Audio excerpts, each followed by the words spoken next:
What is up, ladies and gentlemen? YouTube, that's right. I'm Chris Smith. Today I'm going to be talking about Manson's Lost Girls. That is right, because I wanted to watch this movie ever since I heard about it last night.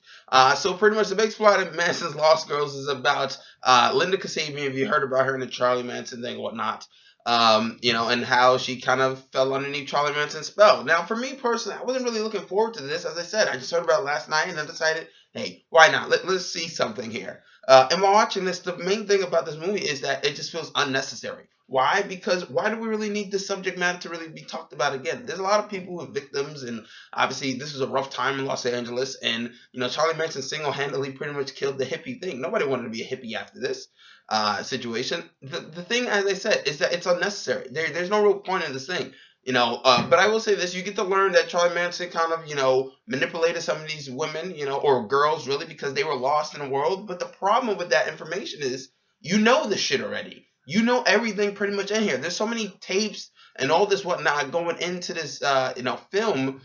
So much that you don't even really care because there's nothing really you're getting out of it. Is this movie entertaining? No, this movie is actually quite boring. Honestly, I was trying to not pause through it, but I had to take breaks between commercials. Really, I had to just breathe and get a breath of fresh air. The problem is, as I said, is that it just seems completely unnecessary. Hollywood kind of has this tendency to really just glorify all these criminals like Bonnie and Clyde, or mobsters or whatever. And sometimes that's reasonable if they do it from a good place and they have a little bit of repercussions. And this movie is a little bit disturbing in some cases and for some aspects, right?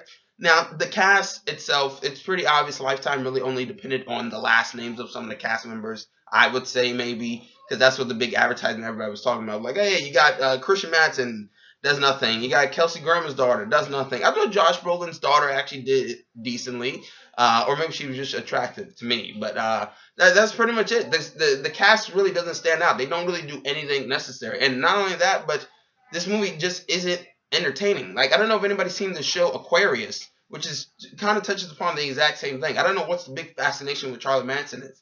Why don't we just put this shit away and let it rest instead of bringing him back up and making false, not false, but bad memories get brought back up. To me personally, this just seems unnecessary, and all the information that they kind of give you in here is just not good. The guy that plays Charlie Manson, I did not believe him for shit.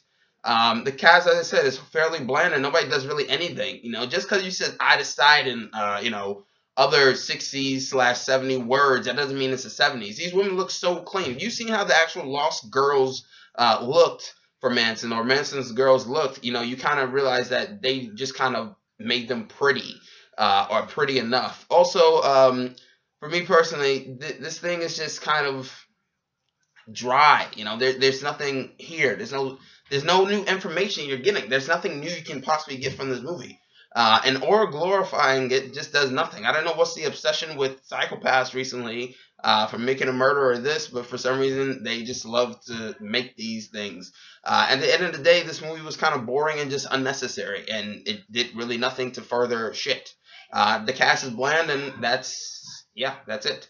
Comment, subscribe, and like. Hopefully you actually enjoyed this review. Yeah, comment, subscribe, and like.